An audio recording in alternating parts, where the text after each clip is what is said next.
नमस्कार, मैं फरीदा गजल और आप देख रहे हैं एक न्यूज 24। पटना से बड़ी खबर सामने आई है, जहां बोरिंग रोड स्थित एक नामी कोचिंग स्थानों में छात्रा ने गुरुवार को जमकर बवाल किया है। यह इलाका वैसे भी बिहार की कोचिंग नगरी के रूप में बताया जाता है, जहां हजारों छात्र हर साल प्रतियोगी परीक्षाओं की तैयारी करने आते हैं, लेकिन इस बार पढ़ाई की वजह विवाद ने सुर्खियां बटोरी है। दरअसल छात्रों का आरोप था कि संस्था ने उनसे मोटी फीस तो वसूल कर ली, लेकिन पढ़ाई की गुणवत्ता बहुत खराब रही। उनका कहना था कि योग्य और अनुभवी शिक्षकों की व्यवस्था नहीं कराई गई है। छात्रों ने बताया कि शुरुआत में संस्था ने बड़े बड़े दावे किए थे, लेकिन क्लास शुरू होने के बाद उन्हें लगा कि पढ़ाई का स्तर बिल्कुल सही नहीं जा रहा है। धीरे धीरे असंतोष बढ़ता गया और गुरुवार को मामला इतना बिगड़ गया कि छात्राओं ने सड़क पर उतरकर विरोध शुरू कर दिया है। विरोध के दौरान संस्था के बाहर छात्रों की भीड़ जुट गई। नाराज छात्राओं ने नारेबाजी की और संस्था प्रबंधन के खिलाफ आवाज बुलंद की। जब उनसे मांग पर कोई सुनवाई नहीं हुई तो गुस्साए छात्रों ने पथराव करना शुरू कर दिया। अचानक हुए इस बवाल से पूरे इलाके में अफरा तफरी मच गई।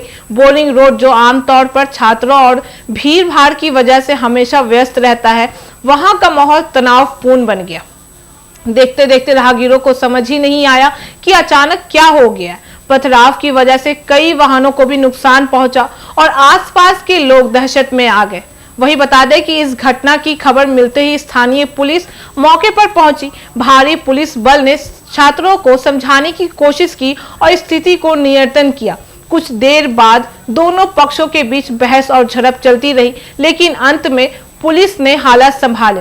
घटना की गंभीरता को देखते हुए पुलिस ने वहां अतिरिक्त बल की तैनाती शुरू कर दी, ताकि कोई और अप्रिय घटना ना हो सके। बाद में पुलिस ने बताया कि मामले में शिकायत दर्ज कर ली गई है और जांच शुरू कर दी गई है। छात्राओं का कहना था कि उन्होंने अपनी मेहनत की कमाई से फीस जमा की थी, लेकिन संस्थाओं ने उनके भविष्य से खिलवाड़ किया है। वे यह भी मांग कर रहे हैं कि या तो फीस वापस की जाए या फिर योग्य शिक्षकों की नियुक्ति पर पढ़ाई शुरुआत की जाए। छात्राओं का गुस्सा इसलिए भी भड़का क्योंकि कई बार उन्होंने प्रबंधन को अपनी समस्याओं से अवगत किया था, लेकिन कोई ठोस कदम नहीं उठाया गया। या असंतोष धीरे धीरे इतना बढ़ गया कि आखिरकार हिंसक रूप ले ही लिया। वहीं कोचिंग संस्थानों की ओर से कहा गया कि कुछ छात्र जानबूझकर माहौल बिगाड़ने की कोशिश कर रहे हैं। प्रबंधन का दावा है कि पढ़ाई की गुणवत्ता से अधिकांश छात्र संतुष्ट हैं और केवल कुछ लोग ही विवाद खड़ा कर रहे हैं।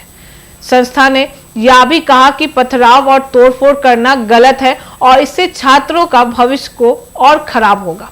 विशेषज्ञों का मानना है कि यह घटना केवल एक संस्था तक सीमित नहीं है, बल्कि यह बिहार की कोचिंग संस्कृति की एक बड़ी समस्या को उजागर करती है। बिहार के शहरों में, खासकर पटना के बोरिंग रोड, राजेंद्र नगर और आशियाना इलाके में बड़ी संख्या में कोचिंग सेंटर खोले गए हैं। इनमें से कई संस्थान केवल विज्ञापन और मार्केटिंग पर जोर देते हैं, लेकिन वास्तविक पढ़ाई और शिक्षक गुणवत्ता में कमी छोड़ देते हैं। ऐसे में छात्रों और अभिभावकों को धोखा महसूस होता है। यही वजह है कि समय समय पर ऐसी घटनाएं सामने आती रहती हैं। अगर शिक्षक शिक्षा व्यवस्था पर नजर डाले तो बिहार में प्रतियोगी परीक्षाओं के लिए कोचिंग की बहुत बड़ी इंडस्ट्री खड़ी हो चुकी है।